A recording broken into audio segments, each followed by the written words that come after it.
It's Saturday night. All right, everybody, we're going to get started here. We have Jonathan Dreasler from RSM. Talk about the cybersecurity underground.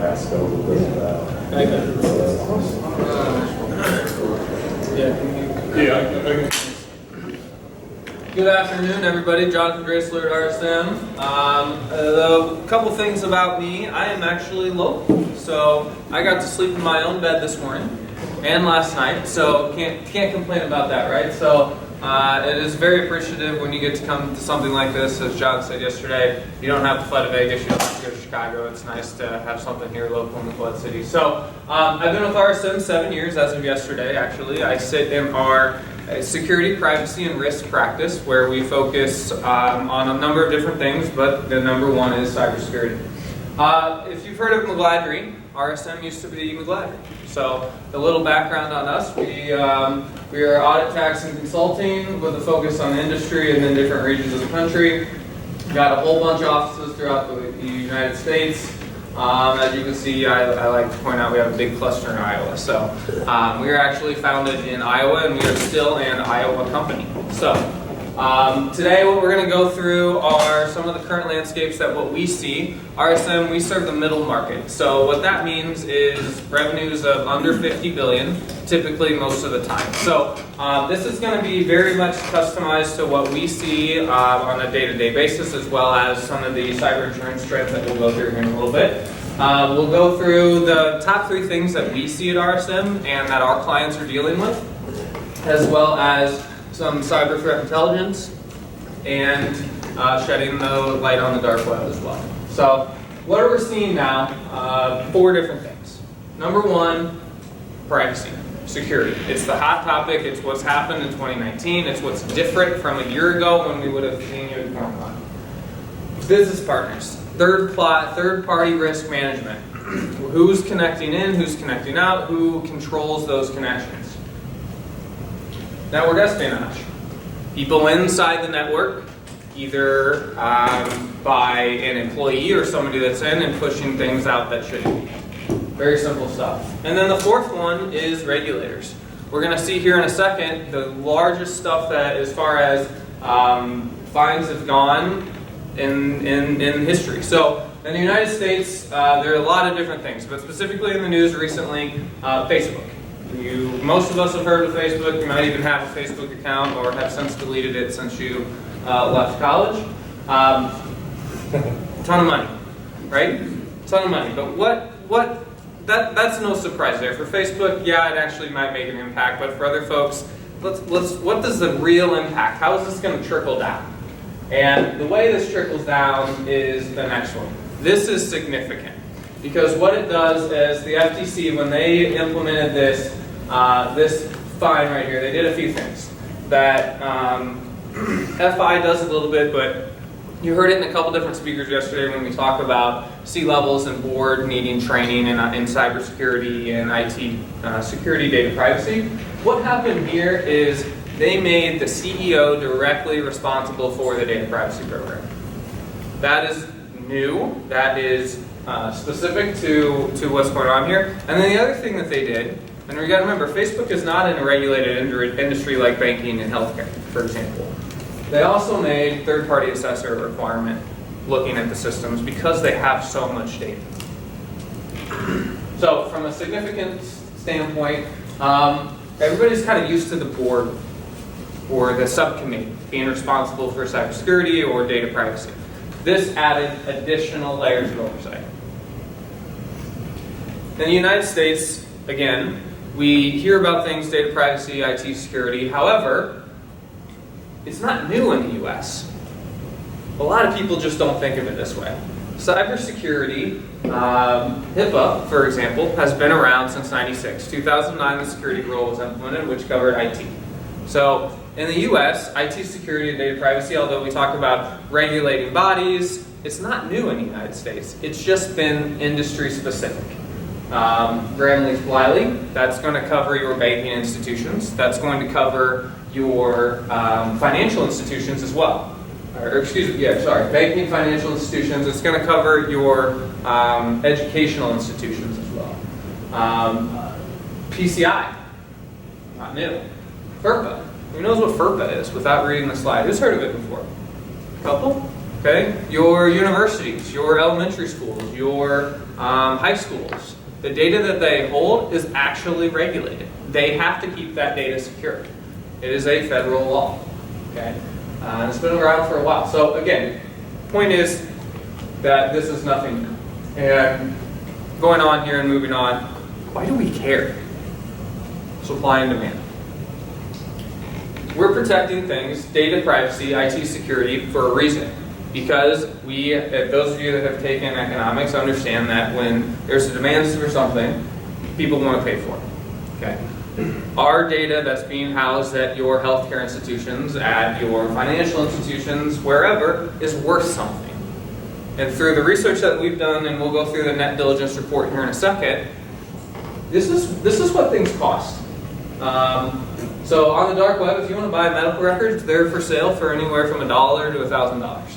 That's how much it costs. Why does this range so much? What do you guys think? Prescriptions. Yes, actually, absolutely. Prescriptions. You can get legally drugs by having these records. Absolutely. Okay?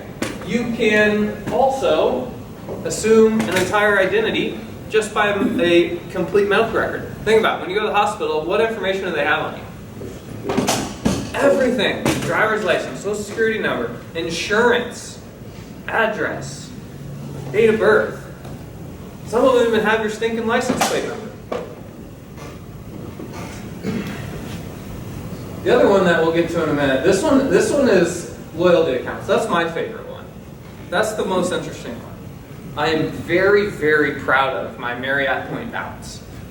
I travel for work, and I want to be able to take a vacation and not have to pay for my hotel room. If somebody takes my Marriott point balance, I'm going to lose it. But that's why this is right here. So the loyalty accounts, that's what we're talking about. Okay, those loyalty accounts, $20 on average. You want to steal Jonathan's $500,000 or 500,000 points from Marriott, you're going to ruin my day. Okay, but that's why they're there, because you can take those and get free stuff. Who doesn't like free stuff in this room? Good. Okay, so on the last one, and this is perfect. So John, can you hit cancel or talk fast? I got 14 minutes, guys. So 14 minutes. All right, bro.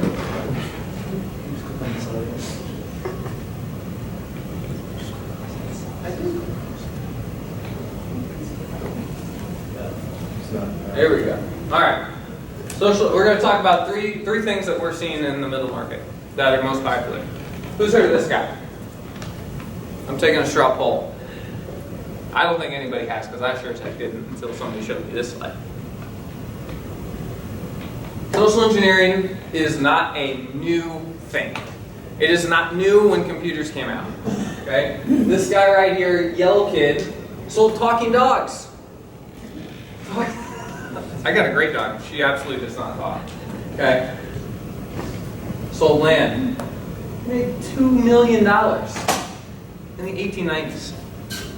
$2 million in the 1890s. Crazy. Right? Absolutely crazy. So, in IT security, in our industry, we see a lot of stuff. We have groups that actually get hired to go in and do social engineering. It's called IO and ICE, especially in the Midwest. People are so helpful. You walk into a bank and say, hey, I'm doing an asset inventory. I need to go to your server room and get your asset tags. They'll let you in. It has happened. I even got a free Mountain Dew out of one of them. Okay? It's stuff like that. We are so nice, and it goes back to training. I think a lot of the other talks that you guys were here yesterday, they were just wonderful, so I won't spend too much time on that one. But, and again, ransomware. We've seen it. We have it happen with our clients. It is the #1 thing besides business email compromise that we are dealing with our clients. And you got to remember, and we're going to see it here in a second when we start talking about the data elements and how much people are spending in the market that we're working with, this is a huge gap. And it's a huge gap because it costs money to protect, and a lot of folks that we're working with haven't got to that level of maturity yet. 64% of people right now, they're paying the ransomware.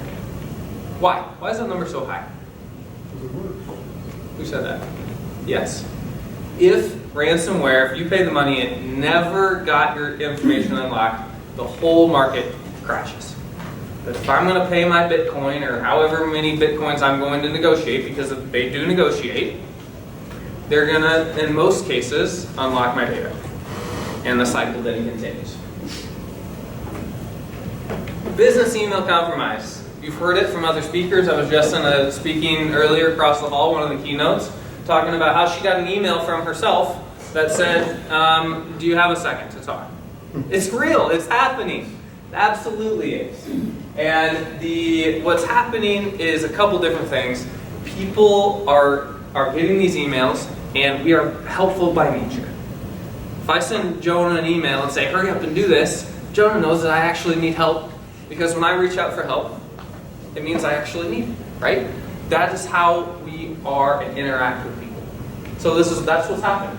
They are, for lack of a better term, they are spoofing the folks' email. Okay? They are getting them to do things that they normally would not. Social engineering, it's amazing if you call a call center and be urgent, super nice, put a little bit of a southern accent on, they will be super helpful. Super helpful. You can get account numbers that way. It's amazing what people do just if you are nice. So every year RSM co-sponsors with All Clear ID what is called a cyber insurance trends or cyber insurance study. And what it does is it goes through a whole bunch of different stuff, and it talks about specifically what are happening from a claims perspective. So we've all heard of cyber insurance. If you haven't, Google it. So what we're going to walk through now is from what has actually been an accepted and paid out claim. So remember, that's just going to be a small piece. This isn't going to talk about denials. It's just going to be the payment. So from a payment perspective, what have we noticed? This is criminal. What's new here from 2017? Criminal. Attacks that have been paid out due to criminal activity have gone up. How is criminal defined? Malicious. So, good question. So, criminal would be.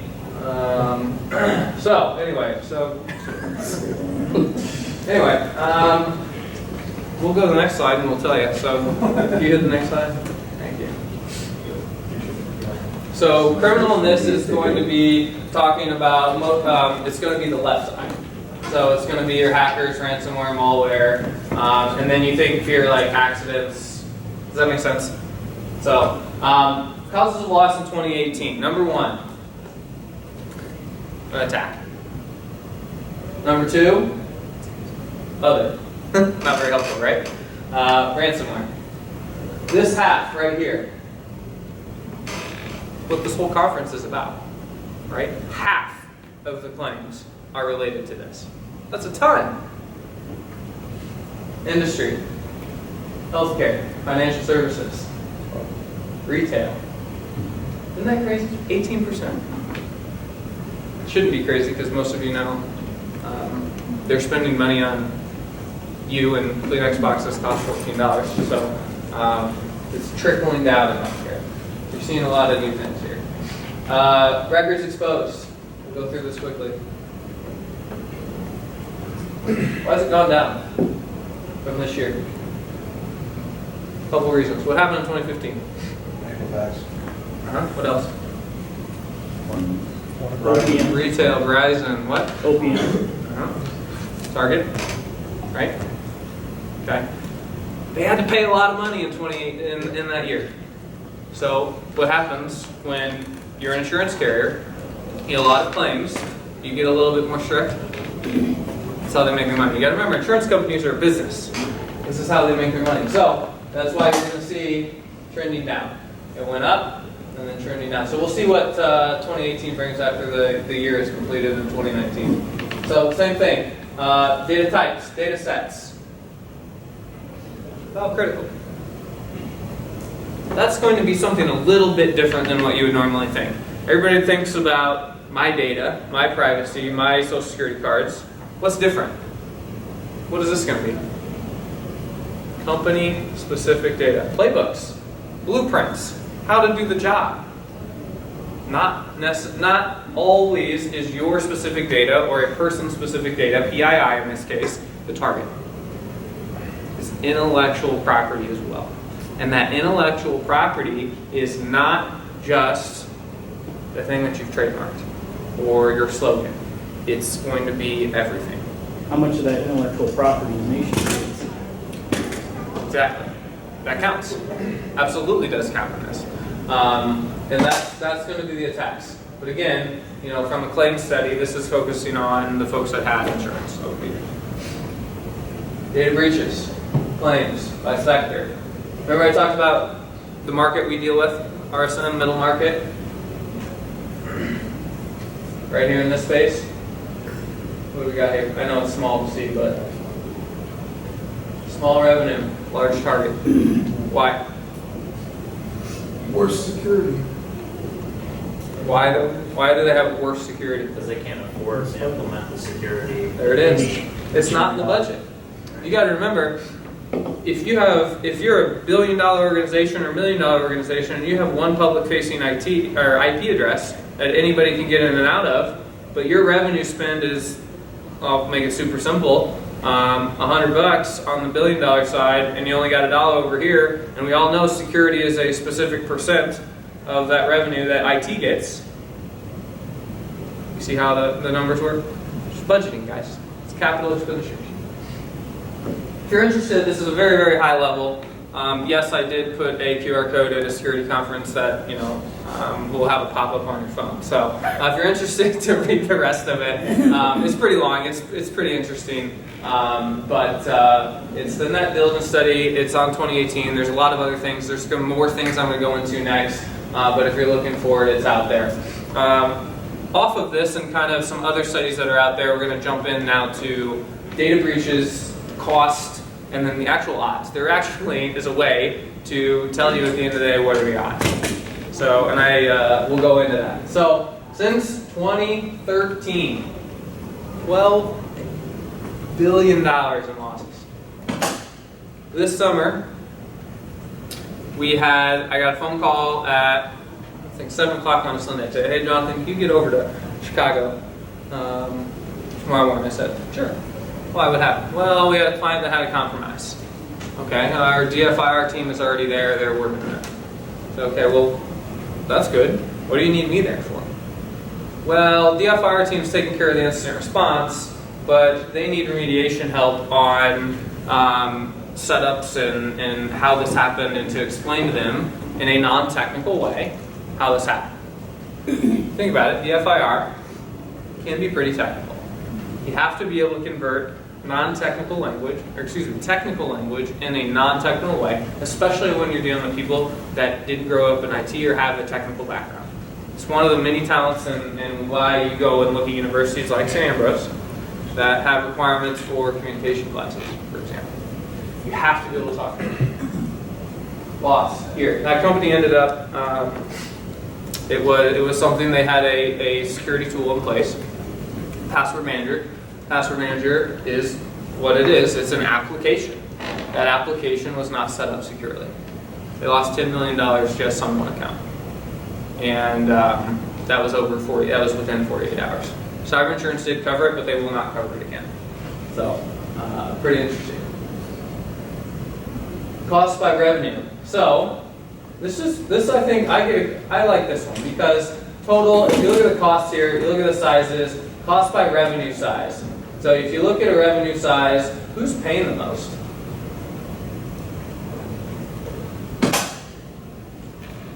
Smaller companies, right? The smaller companies are paying more at the onset of a breach or after a breach for remediation.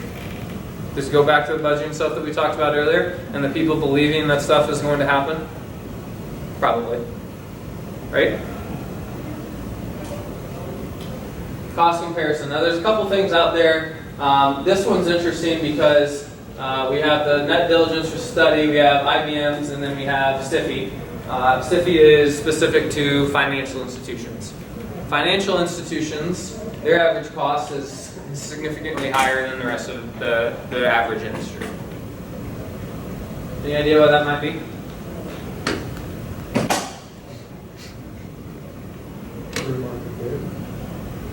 Close. It's higher in most cases because what happens if you are at your bank, your stuff is breached, they took money, are you more likely to go to the credit union or a different location down the street? Yeah. What about the hospital? Well, if you're in a smaller community, there might not be another hospital to go to. There are banks on every corner. I think 53rd is building 2 right now in Davenport, right? Every block there's a new one. So it's a lot of we see the reputational cost in FI higher than in other areas because it's related and tied to keeping their client base, their customers, or their members. 2018 feel bad. Have a lot of stuff in the news. Well, we're in the middle of the pack, right? It could have been worse. United States, right here in the middle. Who's BZ? Brazil. Yep. So, felt bad for the United States. Now this is from the IBM co-sponsored study. Okay, so again, this stuff's also in the net diligence report too as well. So, 5-year average. Blue's the 5-year average. All of them, except for 2, I think, are higher than the 5-year average. Our job in cybersecurity is not going away, right? I mean, there's a couple million job openings. It's going to continue to grow. It's not going away. Global averages. We talked about this. What are the odds? I think somebody did a wonderful job yesterday in one of the presentations. I can't remember who, and it said if you have a 1 in 25 chance of something happening to you in the first 24, it doesn't. Is it guaranteed to happen on the 25th? No. And that's the beauty of odds. So take it like as I'll call it a grain of salt, as you would. The odds, 27.7% that this is going to happen to the organizations that were in this study. Who thinks that's a little lower than expected? Who thinks that's a little higher than they would have expected? It surprised me a little bit when I first saw it. And now. So, anyway, so now we're, so the. You got a patch? Yep, we got a patch. Look at this, we got the team here. I love it. My flash, none of those actually. You know the VGA game? Sorry guys, 30-second break.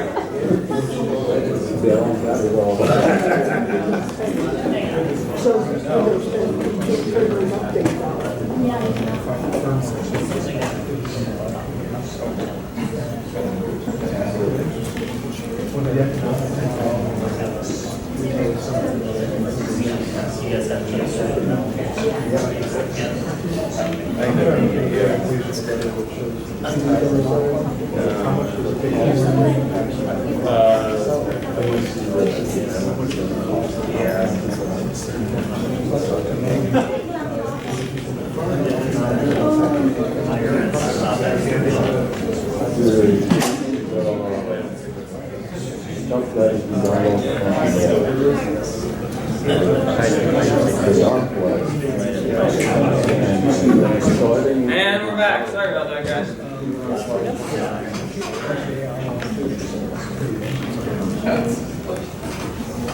29.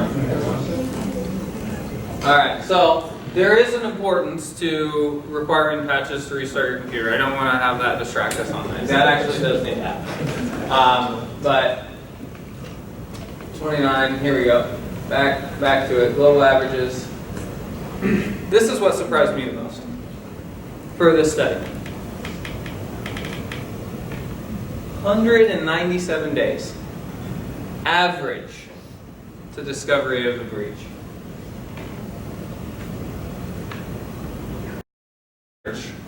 Contain that breach.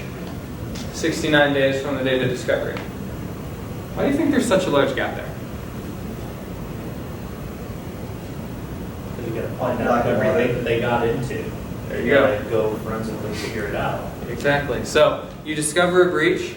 It takes you a while to see the whole picture. The whole picture. You can think they got into one system and say, oh, it's going to be cleaned up by Friday. Well, you find out they got into multiple systems. It takes longer to go through that. I'm not going to spend too much on this. How do we remediate? What do we see in the middle market? A lot of people has talked about risk management frameworks, adopting NIST, ISO, whatever it is. That gives you two things. First thing is what we see in the middle market and what is a huge impact and a huge missing area is being able to measure and manage in the security world how you do your job. Ticketing system came into play to help measure how effective and how much work the IT folks actually do, because from the outside it looks like they're just screwing around on their computer all day, right? Same thing with frameworks. It introduces the first way to establish a metric so that you can measure yourself, your location, your business unit against an established, accepted rubric. Frameworks are rubrics. That's what we use them for. That's why they're there. Integrated risk management. You're going to hear this term. It is the graduation of GRC. A lot of people in the last year thought that the GRC tools were being renamed the IRM tools. The IRM, and that was something that they had to come out and clarify. But the GRC tools are being used to leverage the ecosystem. This is an ecosystem example. Okay. The number one thing that we're seeing, especially in the middle market, that has to be done is you have to know what the heck is on your network. What do you own? What are you trying to protect? You can spend all the money in security tools in the world, but if you don't have your scope figured out of what you care about and what you don't care about, money's not that helpful. Identify your assets, define your methodology. This is your security program here. Direction of what you want to monitor. This is going to be an example of this would be, I think somebody said internal controls. Okay, so again, a measurement. This is going to be things of locations. A lot of people have an enterprise shared services function. That enterprise shared services function does a great job looking at the shared services. And it assumes that all of the locations are following the same process, but they never have a questionnaire. They never go out and see the site. They never go and check that everybody that says they're doing it is actually doing it. Is it effective? Usually. People were talking about risk registers earlier. This is the piece of risk registers here. Risk analysis, risk register, tracking. You gotta be able to know what your risks are in an organization. You gotta have a threat library, you gotta have a vulnerability library as well. You gotta know what's happening. That happens a lot in healthcare. The last couple of years, there's been a lot of acquisitions in healthcare. Okay? A lot of people bringing in clinics, for example, because they bring in the clinics, they can get higher reimbursement rates. Larger the pool, the better off you are getting funds. Okay? Those people specifically, they come into the new system, they get the new applications, they get the new computer systems, but they never took away the old one. So all of a sudden, you're sitting with a closet or a warehouse full of 1.5 million physical records, or a database that's on Windows 2003 or 2000 in some cases, right? Super, super old stuff connected to the internet. Is that a risk to the organization? Yeah, absolutely. Biggest blunder in due diligence that we've seen published recently is Marriott. Right? Think about it. They acquired a competitor. They went through the process, and their due diligence didn't figure out that they had a breach. Marriott's on the hook for that. They own it, right? I mean, you've seen if you've seen or you get on the Marriott, you call them. One of their click the number 7 if you want to hear more about our data incident. Not a breach, just an incident on their thing. And then I think a month later I called and they had a new name for it, but I don't remember what it was. So, so I won't spend too much more time on this, except the last piece is a lot of folks have difficulty wrapping their head around where a GRC tool comes into place. The GRC tool is designed to get you out of your 2007 Excel sheets and tie it all together. Last thing I'll say in the middle market, this is missed a lot, and I won't spend too much time on this slide, but we have firewalls. Everybody's familiar with their firewalls in their network. They're there to protect from the outside. So many people miss that you have to watch the outgoing traffic as well. Why do you have to watch the outgoing traffic? Exfiltration. Exactly. Absolutely. You don't watch the outgoing traffic, and this, guys, this happens all the time. First thing we walk in, you got a firewall. Yes. All right. Okay. Who set it up? Well, I don't know. We got it out of the box, or our firewall's in the cloud, and we just flipped the switch and we went. That happens all the time. Somebody had a great analogy yesterday. It's just a box sitting at a warehouse. Cloud is not much different than hosted, right?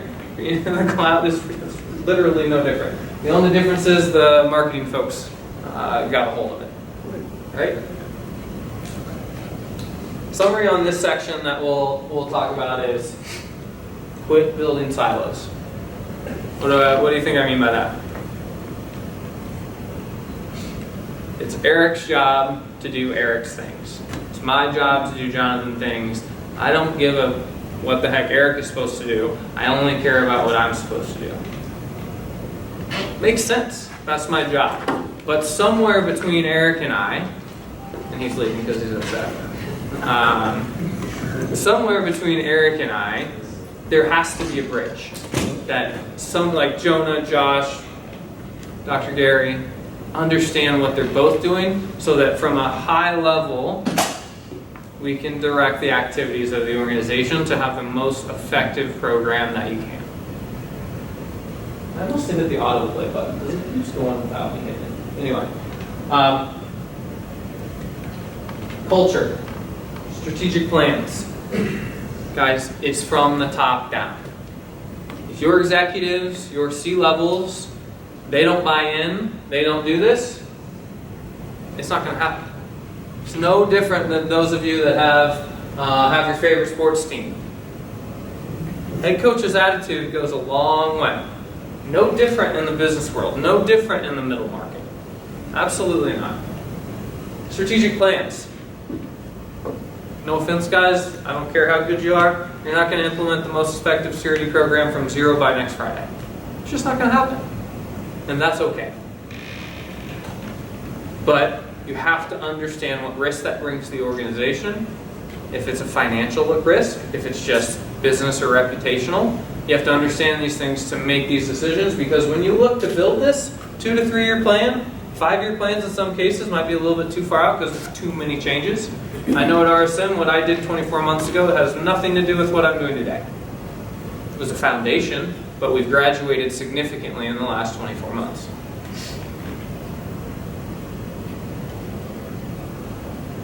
People often laugh at policies in security. Well, I got a policy. Well, that doesn't mean squat. You're right. You're not following it. If you don't have agreed upon policies in an organization and you're not following them, they are worth as much as the paper that they are printed on, if they're printed. Right?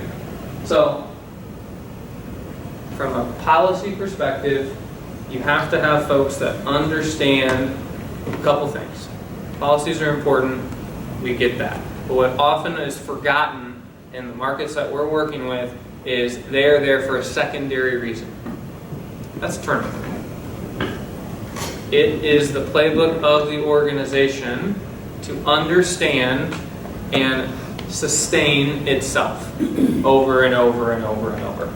If you are unable to sustain yourself over and over and over and over again, what happens? Goodbye. You're gone. Okay? So typically the thing that we're seeing is, and what is helpful is have a policy that's just that, a policy. If you want to clean it up, have a separate document or a separate section that talks about your procedures.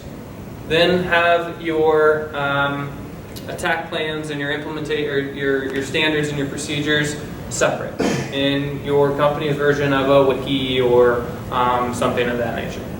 You don't need to have policies that are this big. You need to have policies that are effective, that point to your procedures. Those procedures then can go and move each time. And then the last one, and this is, I should have underlined that. I'll do that for the next one. Understand the risk of what you're onboarding in your system or managing in your system before you do it. If you can. I get it. I get it. I work in the space. We're still educating the folks that didn't grow up in IT and IT security. Cyber intelligence. What is it? Talked about the dark web. This is one of our new up-and-coming spaces at the firm. My data's been breached. My first ever account that got breached for some reason was my Walmart account. And then my Gmail. And then Snapchat happened. And then I started deleting all of my online profiles because one, I never used them. And at that time, I still had really bad password management practices. So, cyber threat intelligence. There's 5 ways to do 5 key takeaway areas that I think are important for you guys to take today. Threat actor profiles. There are people out there that monitor, and we're going to get into the dark web here in a little bit, and I know I'm short on time, so I'm going to go quick. People are out here to do investigations on what sits on the dark web. They exist. They are done multiple ways. You can do it by data sets, just investigative. You can look for specific targets or what else is out there. You can also do intelligence briefings on sea levels. Can't tell you how many times you go on LinkedIn and you can find whatever you need to social engineer your way into an organization. Happens all the time. We are sharing and helpful by nature. Unless you go to New York City, then it's a little bit different out there, and you just got to be as blunt with them as they are with you, and you can really do anything at that time. What we're also seeing is building out internal threat intelligence capabilities. And this isn't, don't think of it as this big complicated threat intelligence, super crazy, gotta have this fancy stuff. It can be as simple as somebody that just crawls through social media. It can be as down and deep into the weeds as going to the dark web, looking at forums, and seeing if your data sits on it. So there's a whole spectrum that exists. From an organization standpoint, when we talk about what's on the dark web, again, we talked about risk management. We talked about the risk of a unencrypted laptop, for example. Well, a risk matrix can exist and does exist for data that sits out on the web as well. So, we like the five one because I always, when we did the 3 risk categories, low, medium, high, I always felt informational should exist. So anyway, they didn't listen to me, but it just automatically turned up in green, so I was pretty happy. So yeah, 5 different levels. I think a couple things here to take into consideration is, mission critical, 0 day. Still, the popularity of 0 day is, at least in the market we're working with, is on the lower end. It's the basic stuff, social engineering. Click this link now. Your Amazon package was delivered. I got a really good phishing test the other day. It said your account is ready at the RSM credit union. You don't have a credit union, so simple things like that. But I will admit, the Amazon package has been delivered one almost got me. Almost got me. They are getting better. I'm going to spend the last 4 or 5 minutes on the dark web. We do an annual investigation just to kind of go out and do our roadshow, our tour. This is actually one of 10 speaking engagements that RSM is doing in the state of Iowa. So this is actually the 3rd one for the fall. So we're going to go through this here pretty quickly. This is the clean one. I'll be honest with you. We have some dirty ones too. Obviously, those of you that don't know about the dark web, to get there, you can't just go Google it, right? You can't use your Chrome browser. There's a special way to do that. And specifically, when you hear the term dark web, it sounds super fun, super crazy. But what is it? Where is it? And what percent of traffic is it? 5% of the internet that we live in today is what's called the surface web. Surface web is your Googles, your Gmails, you still use your Yahoo, things like that.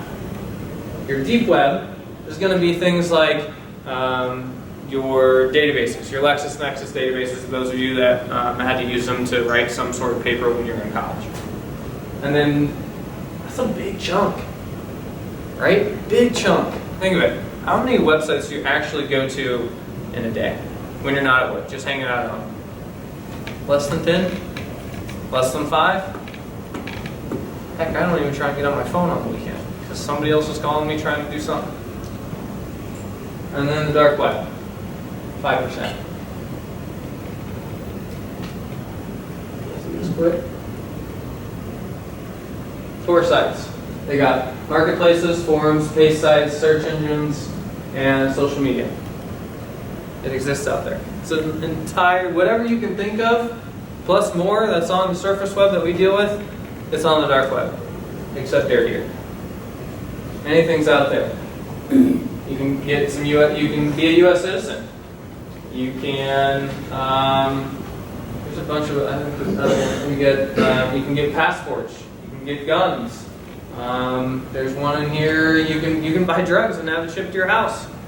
Now, why you would give somebody on the dark web your home address, I don't know. Hopefully you have that figured out going forward. Drugs, social networks, they've got forums, they've got political advocacy groups, they've got whistleblowing. This is where the WikiLeaks stuff is. This is where this stuff goes. How many of you heard of WikiLeaks? Yeah. How do you get there? Financial services, PayPal accounts, loan and credit card. This is actually kind of cool. There's some more legitimate stuff where if you have an office key card, you can mail it in, get it back with a week in like 17 different versions of the same thing. Some of it is interesting. You can browse by category. It looks remarkably like the color scheme of Amazon, right? So you can buy gold, jewel. You can have other listings, security and hosting. You can hire a hacker. And they're not that expensive, to believe it or not. There's sensitive information, there's merchandise, you can buy hitman, you can buy drugs, you can buy information, PCI accounts, like we showed earlier how much they go for. That was through the investigation that we did here to give you that average.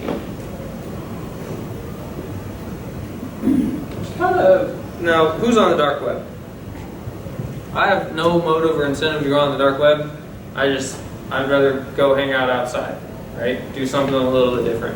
So to be on the dark web, to be doing these things, you gotta have a reason. Right? People don't just go out there and browse it and hang out and read it like Google News. Okay? You gotta have a reason. And there's a matrix here of the attack type. So you have to have the motive, you have to have and then there's an attack type. So for example, you have an insider, we know who this guy is now. How many of you heard of the Apple bug bounty program? What was this? Companies now are offering money for those of you, or sometimes jobs, for those of you that find exploits in systems that are owned by large companies. One of the guys that I went to school with, he got a job at one of the large tech companies because he found something wrong in their initial version of their drive, their online drive.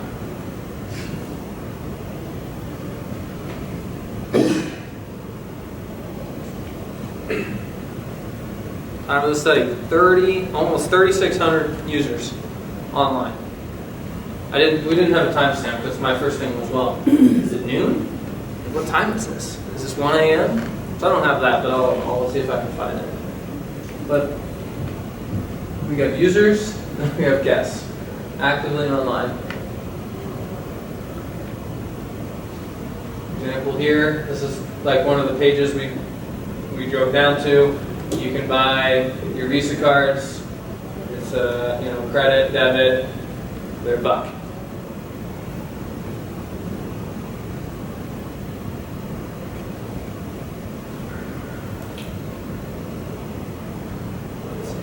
Yeah, you can buy an identity. You can buy really social security cards, and ship anywhere in the world.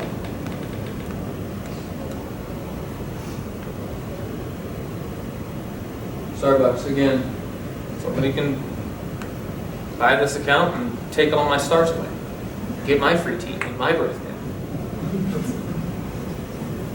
Health records. Questions? A little different, right? Covered a lot. We went over a lot today. Thanks for coming to CornCon. If you have questions, you can find me after. Thanks, everybody.